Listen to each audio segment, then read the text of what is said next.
आप अपनी भाषा में बोल सकते हैं, जैसे भी आपको सहूलियत हो। सर, उस समय मोकामा विधानसभा चुनाव सर, उपचुनाव होना था सर।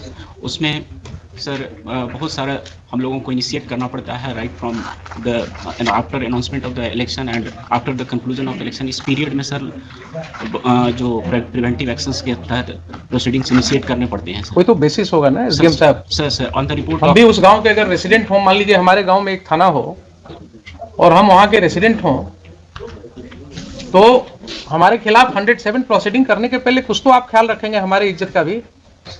कोई रिपोर्ट आपके पास होनी चाहिए कि मेरा ये चरित्र है, हमने ये जो है गांव में उत्पात मचा रखा है या लॉ एंड ऑर्डर प्रॉब्लम है। तो ऐसी स्थिति में आप समझ सकते हैं कि कोई आशंका आपको होगी, कोई ऐसा विश्वास होगा कि यहाँ पर कोई घटना घट सकती है। ये जो लोगों के खिलाफ 107 आपने शुरू किया, इनके बारे में क्या इनपुट्स थे आपके पास? On the basis of police reports, sir, that has been. But police report is nowhere showing any input. Please come to your records. तो डमी रिकॉर्ड्स वहाँ नहीं है इनके पास, कोई बात नहीं, इसमें से निकालिए रिकॉर्ड्स। प्रलोभन देकर प्रभावित कर सकते हैं इनके द्वारा। कर सकते हैं तो ये तो 10 नाम दिया। आपकी इच्छा होती है, आपके एसपी साहब की इच्छा होती है कि 5 नाम और जोड़ दो तो 15 हो जाता। इन सब लोगों का क्या रिकॉर्ड ऐसा है जिसके आधार पर आपके ओपी से ये सूचना, ये प्रतिवेदन दी गई? क्या ये प्रतिवेदन काफी है किसी व्यक्ति के अगेंस्ट 107 शुरू कर देने के लिए, आपकी राय में? सर, नोटिस के उपरांत पहले ये बताइए ना, आपको माइंड अप्लाई करना था ना। एक प्रतिवेदन आया आपके पास, ओपी से एक प्रतिवेदन आया, उस प्रतिवेदन के साथ किसी भी व्यक्ति का कोई क्रिमिनल हिस्ट्री नहीं लगा हुआ है। उस प्रतिवेदन में कहीं नहीं कहा गया है कि हाँ ये व्यक्ति पास्ट में भी इसने कभी कोई ऐसा दंगा फसाद किया है या किसी लड़ाई झगड़े में इसका नाम पड़ा है, नहीं है ना। तो ऐसा क्यों नहीं माना जाए कि आपने वहां एक दहशत फैलाने के लिए कुछ लोगों का नाम लिख करके उनको भयभीत करने के लिए आपके पुलिस ऑफिसर ने एक रिपोर्ट बनाया, आपको भेजा और आपने उस पर दस्तखत करके 107 शुरू करा दिया। किसी व्यक्ति के खिलाफ 107 का प्रोसीडिंग अगर शुरू हो रहा है तो क्या उसके ऊपर एक दाग नहीं लग रहा है? आप सिर्फ ये मुझे बताइए।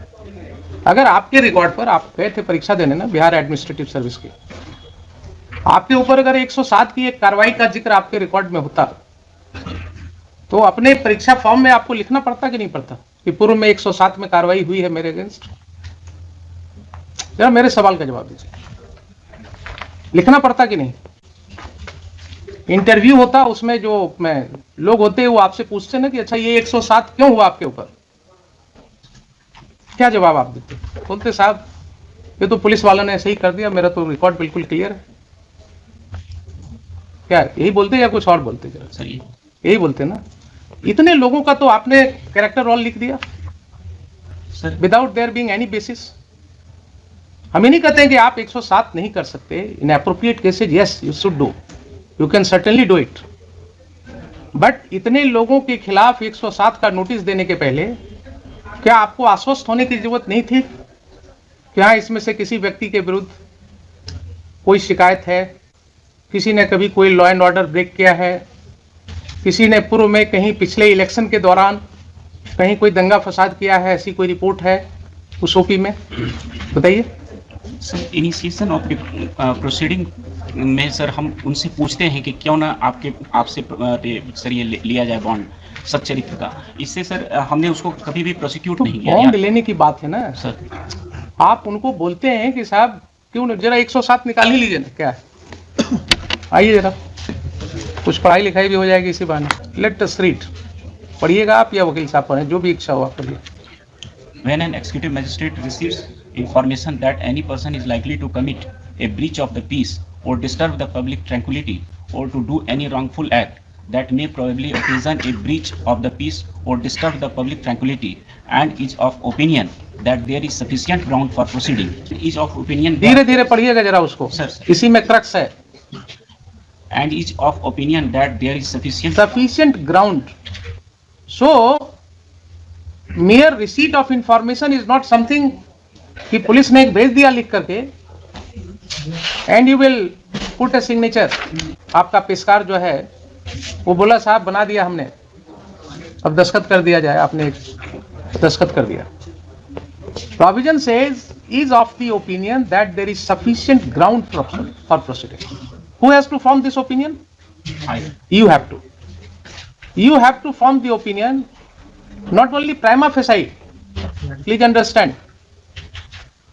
You have to form an opinion that there is sufficient grounds.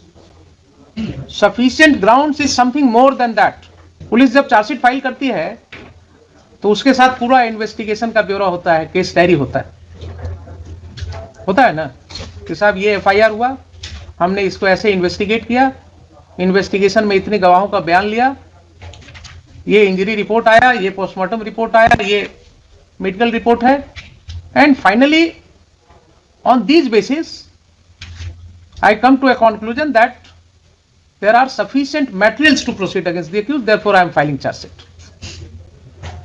So when these matters go on the record before the learned magistrate, he would look into that and then he will form an opinion that yes, there are sufficient grounds to believe. Why these obligations have been cast upon the magistrate and the competent authority under section 107? Why this responsibility has been cast upon them? Because issuance of summon to anybody, issuance of warrant to anybody is a serious matter. The Honorable Supreme Court has held it. जब आप अभी घर जाएं और आपको court का एक सम्मन मिले अपने घर पर, तो आप दोपहर का खाना भूल जाइएगा, नहीं होगा। तो कोर्ट में हम लोग नोटिस इशू करने के पहले सोचते हैं किसी को। रोज वकील साहब कहते हैं हुजूर नोटिस कर दिया जाए, कहते हैं नहीं, नोटिस करने के पहले देखेंगे आपका केस नोटिस के लायक है कि नहीं। क्यों? इसलिए कि we are alive to this situation कि एक नोटिस जब किसी को मिलेगा उसके घर पर, उसके बाद उसकी क्या स्थिति होगी। भोजन छोड़ करके पहले दौड़ेगा, वकील देखेगा, वकील के फीस का इंतजाम करेगा, घर द्वार बेचेगा, जमीन बेचेगा। So we restrain ourself. आप क्या कर रहे हैं साहब?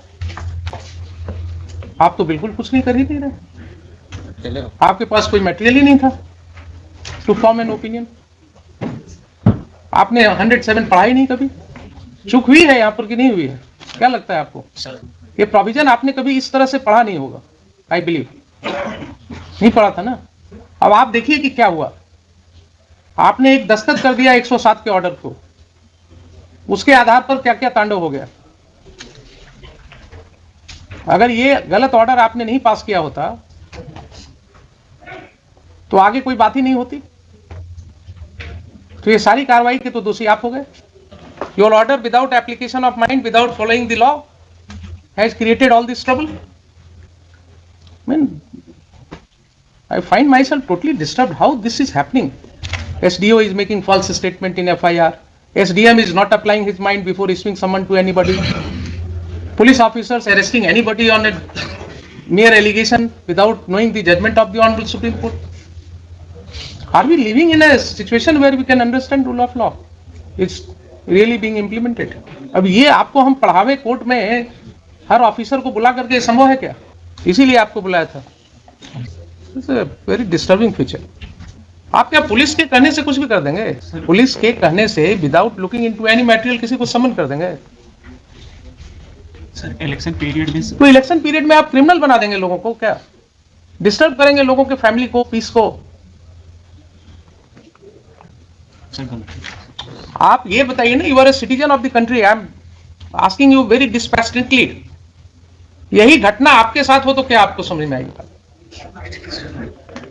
इलेक्शन का टाइम है, इसका मतलब गांव में 10-20 लोगों को वैसे ही समन कर दो। If this is your understanding of law, if this is your understanding of law, then only anarchy will be there in the whole society. अब आप आगे बढ़िए जरा, ये तो एक चैप्टर हुआ, आपने बिगनिंग में गलती कर दिया।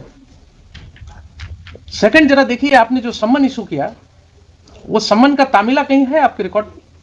नहीं है ना।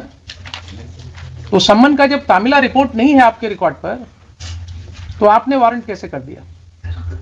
जरा पढ़िए सेक्शन 87 सीआरपीसी। चलिए क्लास ही होगा, अगर नहीं पढ़ाया जाता है तो पढ़ाएंगे हमें। In any case in which it is empowered by the court to issue a summon for the appearance of any person issue after recording its reason in writing a warrant for his arrest. If either before the issue of such summon or after the issue of the same, but before the time fixed for his appearance, the court sees reason to believe that he has absconded or will not obey the summons. So the same principle will apply in your case, although the word here is court.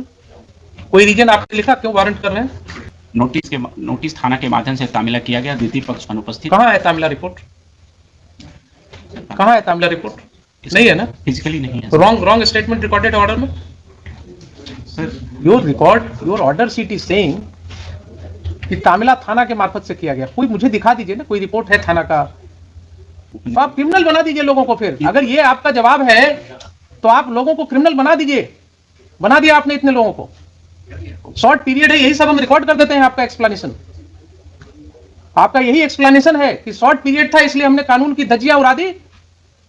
कानून को हमने कह दिया रख दो कहीं और इनको वारंट कर दो। Then you should be held liable, you should be proceeded against. How can you talk like this mister SDM कि इलेक्शन का समय था इसलिए हमने, शॉर्ट टाइम था इसलिए कर दिया। I mean, you are making criminals or what? You do not understand the consequences of your order. और अगर इसी तरह से ऑर्डर कोर्ट में हम सोचे कि कर दें तो क्या कितने लोगों की जिंदगी खराब होगी। जिसके पास पावर होता है ना वो अपने को रिस्ट्रेन करता है।